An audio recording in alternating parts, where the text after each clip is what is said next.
Shalom saudaraku, pada hari ini saya mau mengajak saudara membaca 2 Korintus 2 ayat yang ke-14 sampai dengan ayat yang ke-17. Tetapi syukur bagi Allah yang dalam Kristus selalu membawa kami di jalan kemenangannya. Dengan perantaran kami ia menyebarkan keharuman pengenalan akan Dia di mana-mana. Sebab bagi Allah kami adalah bau yang harum dari Kristus di tengah-tengah mereka yang diselamatkan dan di antara mereka yang binasa. Bagi yang terakhir kami adalah bau kematian yang mematikan, dan bagi yang pertama bau kehidupan yang menghidupkan. Tetapi siapakah yang sanggup menunaikan tugas yang demikian? Sebab kami tidak sama dengan banyak orang yang mencari keuntungan dari firman Allah. Sebaliknya dalam Kristus kami berbicara sebagaimana mestinya dengan maksud-maksud murni atas perintah Allah dan di hadapannya. Paulus menyodorkan dua jenis kehidupan. Kehidupan yang berbau harum dan kehidupan yang berbau kematian. Paulus juga menyodorkan dua tipikal komunitas. Komunitas yang mencintai bau harum dan komunitas yang mencintai bau kematian. Paulus juga menggambarkan dua golongan manusia. Yang pertama adalah orang yang suka mendengarkan kebenaran dan menganggapnya sebagai sesuatu yang harum. Dan golongan yang kedua adalah orang yang membenci kebenaran, dan dia melihat kebenaran itu adalah seperti bau kematian. Tentu saja saudaraku, ketika kebenaran dinyatakan, ada banyak hal yang dikoreksi dalam kehidupan kita, yang sering sekali kita dituntut untuk rela dibentuk kembali oleh kebenaran itu. Pada waktu kita dibentuk itulah seakan-akan kita sedang ada dalam kematian. Karena sedemikian banyak proses yang harus kita lalui. Tetapi apa yang Tuhan kehendaki dari kehidupan kita? Paulus dengan jelas mengatakan, ayat 14, syukur bagi Allah yang dalam Kristus telah membawa kami di jalan kemenangannya. Dengan perantaran kami, ia menyebarkan keharuman pengenalan akan Dia di mana-mana. Tuhan menghendaki, satu, kita semuanya menjadi alat yang menyebarkan keharuman pengenalan akan Dia.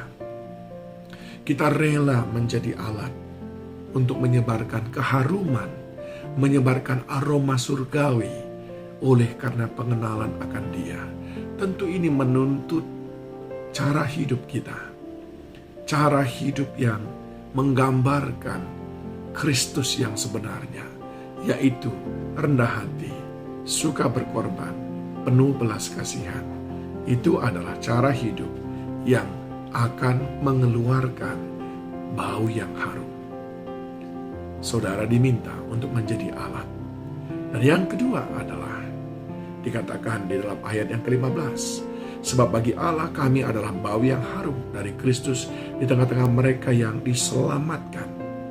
Yang kedua, Tuhan meminta kita untuk menjadi orang-orang yang menuntun orang-orang kepada keselamatan. Biarlah lewat hidup kita dipakai Tuhan untuk membawa orang-orang yang belum mengenal Tuhan dan mereka diselamatkan. Yang ketiga, ayat 16, bagi yang terakhir, yaitu antara bagi yang binasa maksudnya, kami adalah bau kematian yang mematikan, dan bagi yang pertama kami bau kehidupan yang menghidupkan. Tetapi siapakah yang sanggup menunaikan tugas yang demikian? Yang ketiga, Tuhan mengharapkan kepada kita untuk sekali-kali tidak mudah goyah dan tidak mudah undur. Sekalipun ada banyak orang menolak kabar keselamatan yang engkau berikan, bau yang harum yang kau bawa justru menjadi seperti bau kematian bagi mereka.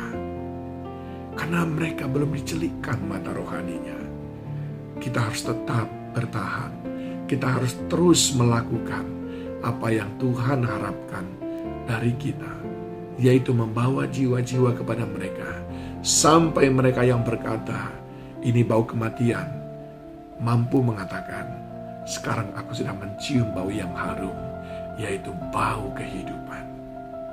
Dan yang keempat, saudaraku, yang diharapkan dari sini, ayat 17b, sebaliknya dalam Kristus kami berbicara sebagaimana mestinya dengan maksud-maksud murni atas perintah Allah dan di hadapannya.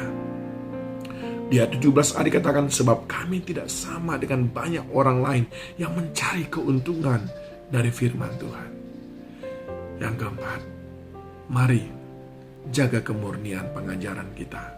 Jaga kemurnian kabar yang harum, berita tentang kehidupan yang kita bawa kepada orang lain. Jangan dibumbui dengan motivasi apapun itu. Ketika saudara datang menyampaikan tentang kabar keselamatan kepada seorang, biarlah itu murni tujuannya supaya mereka mengenal Tuhan dan mereka diselamatkan. Saudaraku, izinkan Tuhan melihat kita adalah agen daripada bau yang harum itu, yaitu kehidupan. Sehingga semakin banyak orang mengenal Tuhan. Terus berkarya bagi Dia. Tuhan pasti menolong saudara.